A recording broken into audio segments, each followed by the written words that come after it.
Allez, salut, bienvenue dans MC54, apprends la photo et la vidéo. Aujourd'hui, on va continuer sur la série de vidéos que j'ai commencé sur les 10 erreurs les plus fréquentes en photographie. J'avais commencé dans la première vidéo par quoi? Par la mise au point. Et aujourd'hui, ça sera le tour du flou de bouger. Le flou de bouger, pourquoi je parle du flou de bouger? En fait, la mise au point et le flou de bouger, la mauvaise mise au point et le flou de bouger sont deux points qui sont très reliés, c'est-à-dire des erreurs qui se rejoignent, c'est-à-dire l'une cause l'autre. C'est quoi qui cause l'autre? C'est la première erreur qui cause la deuxième erreur, c'est-à-dire une mauvaise mise au point a pour conséquence une photo qui n'est pas nette. Et une photo qui n'est pas nette, on appelle ça comment? Souvent, c'est le flou de bouger.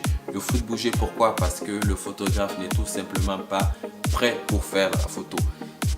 C'est-à-dire, il vise dans le cadran pour essayer de faire la mise au point sur le sujet qu'il voudrait photographier. Et tout d'un coup, oups, au moment de déclencher, il bouge, il y a une vibration qui se crée. Et qu'est-ce que ça fait? Ça a pour conséquence un sujet qui est flou. Et pour corriger ce problème, c'est le but exactement de cette vidéo, pour corriger toutes ces erreurs et les éviter. C'est comment on va s'y prendre pour éviter le flou de bouger. Premièrement, c'est bien se positionner. Bien se positionner, c'est se tenir fermement, c'est-à-dire sur le sol.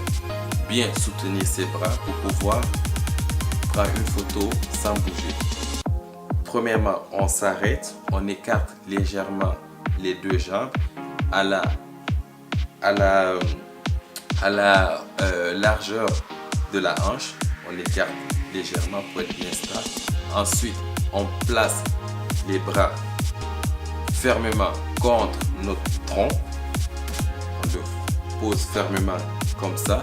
Et ensuite, on tient notre appareil photo. C'est-à-dire, si moi je suis droitier, je pose ma main gauche sous l'objectif et je tiens le boîtier avec ma main droite et mon index qui se pose directement sur le déclencheur. Là, mon appareil, je suis stable, mon appareil est stable. Je peux là déclencher une photo sans pouvoir bouger.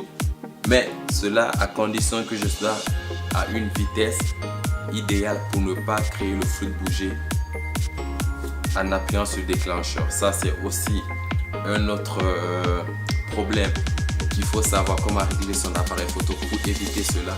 Ça va être une autre formation que je vais offrir, c'est-à-dire dans les prochaines vidéos plus loin pour éviter ce problème-là.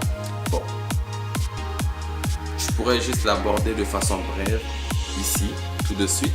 C'est-à-dire, si par exemple on est en train de shooter à 1/250e, là, la vitesse de la caméra, la vitesse d'obturation est assez rapide pour éviter le flou de bouger. Tout simplement. Si on est en train de shooter à 1/30e, dans ce cas, des fois, il peut y avoir, à cause des micro-vibrations, ça pourrait avoir pour conséquence pourquoi? Et ça pourrait avoir pour conséquence le flou de bouger parce que la vitesse d'obturation n'est pas assez rapide pour éviter ce problème-là. À moins qu'on soit bien, à moins qu'on installe sa caméra sur un trépied qui pourrait nous éviter ce problème et déclencher à distance avec un déclencheur à distance.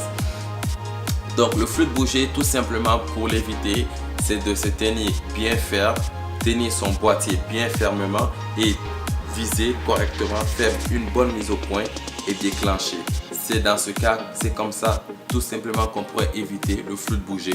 C'est une erreur banale que les gens causent par manque de concentration ou par manque d'inattention, c'est-à-dire ils ont déclenché sans être vraiment prêts pour déclencher. Donc voilà la fin de cette vidéo sur le flou de bouger.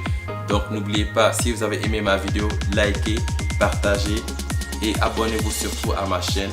Et n'oubliez pas d'activer la cloche de notification en bas pour être au courant de toutes les vidéos que je vais mettre en ligne. La prochaine vidéo, n'oubliez pas, si vous voulez continuer à suivre les vidéos, cliquez juste en haut pour pouvoir suivre la vidéo sur la prochaine erreur que je vais entamer, c'est-à-dire comment corriger la prochaine erreur qui est dans ma série de vidéos. Et je vous dis à la prochaine. Ciao.